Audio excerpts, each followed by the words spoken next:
Welcome to Infidelity Bond. Summer vacation had finally arrived, and for the first time in my life, I was home completely alone. My parents' schedules were always hectic, but this summer felt different. An unusual mix of freedom and responsibility. My mom had just returned from a short trip to visit her sister, only to leave again to meet a friend for a few days. The week before, my dad had flown out for a 2-month business trip, leaving me, an 18-year-old first-year university student, with the house entirely to myself. I remember standing by the front window, watching my mom's car pull out of the driveway, a strange mix of excitement and anxiety bubbling up inside me. The silence that followed was almost deafening. I had never had this much autonomy before, and suddenly everything seemed possible. For the next few days, the house was mine to explore, manage, and, of course, occasionally mess up in ways only a teenager could. As the first day alone began, I made a mental list of all the things I wanted to accomplish. It started simply: binge watch my favorite series uninterrupted, cook whatever I wanted without mom hovering, reorganize my room, and attempt some long postponed hobbies. The possibilities felt endless, and yet I quickly realized that freedom came with its own challenges. The first challenge: cooking breakfast without burning the kitchen down. I marched into the kitchen, determined to make the most epic pancake stack anyone had ever seen. Flour dusted the counters, the frying pan hissed dramatically, and a few eggs escaped their shell in ways that seemed more artistic than accidental. After what felt like an eternity, I surveyed my creation, a slightly lopsided but surprisingly edible tower of pancakes, dripping with syrup. I sat at the table triumphant and realized just how satisfying it was to manage things entirely on my own. Even if the syrup ran down my arm, with breakfast conquered, I moved on to my next ambitious goal: tackling long overdue projects. I had notebooks stacked high on my desk, ideas scribbled everywhere, and a half-finished painting languishing in the corner. For hours, I immersed myself in creativity. Music poured through my headphones, blocking out the world as I experimented with colors, wrote stories, and jotted down ideas for the future. The sense of uninterrupted focus was exhilarating. Time, as it always does when you're absorbed, slipped away. I lost track of hours entirely, until I realized the sun had shifted noticeably in the sky. The house was quiet, almost too quiet. I had gotten so absorbed in my own world that I didn't notice the front door creak. Panic bubbled up for a split second had I left a window open. But no, it was just my mom, back much earlier than I expected. She stepped in, carrying groceries, clearly surprised by the chaos I had created. Flour on the counters, half-finished projects everywhere, and a tower of pancakes that looked like it had survived a minor earthquake. My eyes widened in embarrassment. "Oh, wow," she said, trying to keep a straight face. "Looks like someone had a productive morning." I tried to act nonchalant, but the nerves made me fumble. "Yeah, just, testing my cooking skills," I mumbled. Mom laughed, a warm, genuine sound. "Well, you've got ambition, that's for sure. But maybe next time, clean as you go."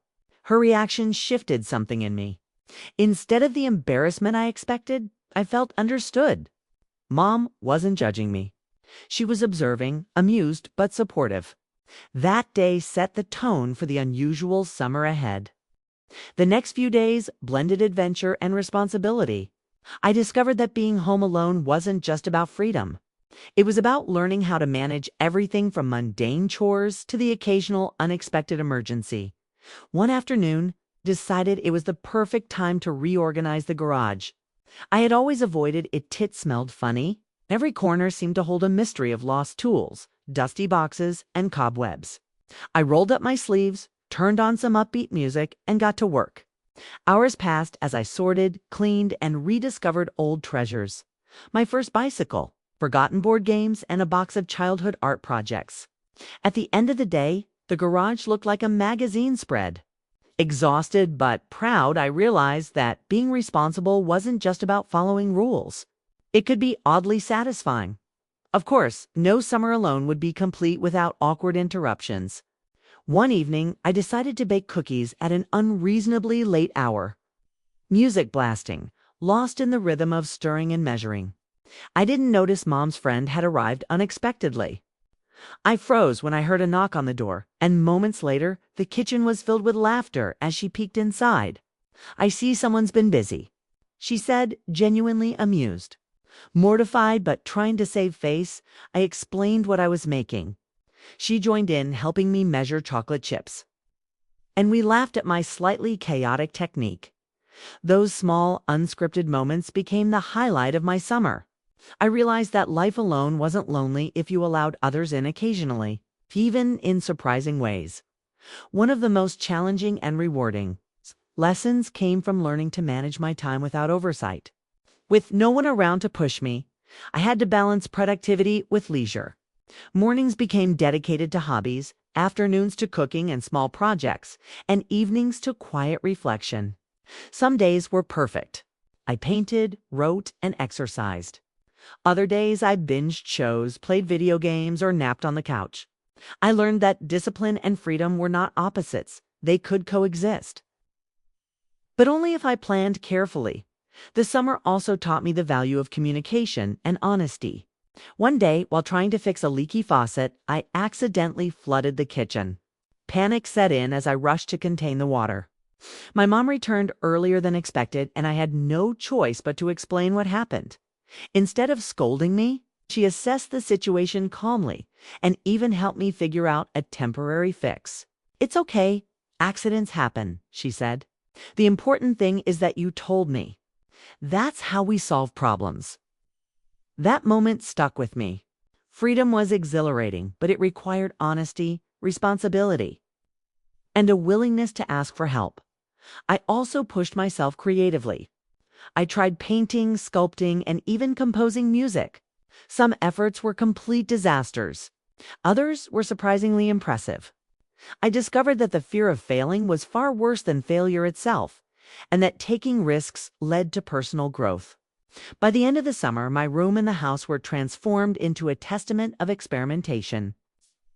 Learning and fun. Friendships didn't take a back seat either. I scheduled video calls with friends, shared my projects, and even held virtual game nights. I realized that independence didn't mean isolation, it meant managing relationships on my own terms, of course. Every adventure comes with a bit of suspense. One afternoon, I decided to explore the attic, rumored to hold all sorts of forgotten treasures.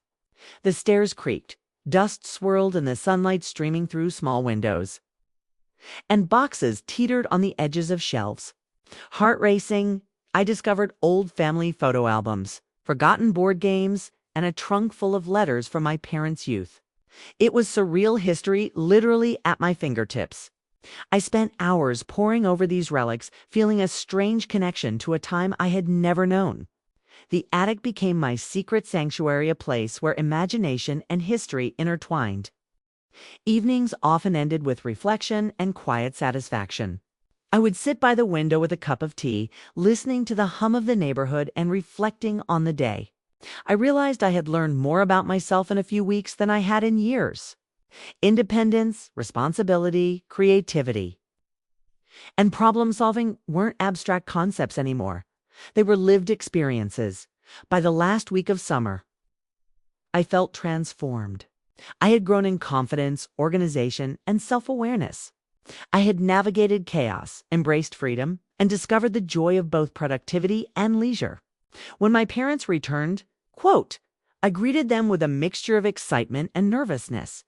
They noticed the changes immediately. The cleaner house, the organized garage, my newfound confidence, and even my creative projects. My mom smiled knowingly, and my dad raised an impressed eyebrow. "Looks like someone grew up a lot this summer," he said. I realized he was right. The summer taught me lessons I would carry into university, adulthood, and life itself. Independence comes with responsibility. Mistakes are opportunities to learn. Creativity flourishes when given freedom. Honesty and communication are invaluable. Even when alone, meaningful connections matter. Looking back, I realized that what made the summer unforgettable wasn't the freedom or the mischief, it was the growth. the self-discovery, and the small, surprising moments of joy. It was a summer that challenged me, taught me, and ultimately prepared me for the next chapter of life. That summer remains one of my most cherished memories, not because of wild adventures or reckless freedom, but because I learned who I was and who I wanted to become on my own terms. It was a summer of growth, reflection, and the unexpected joys of being just a little bit independent.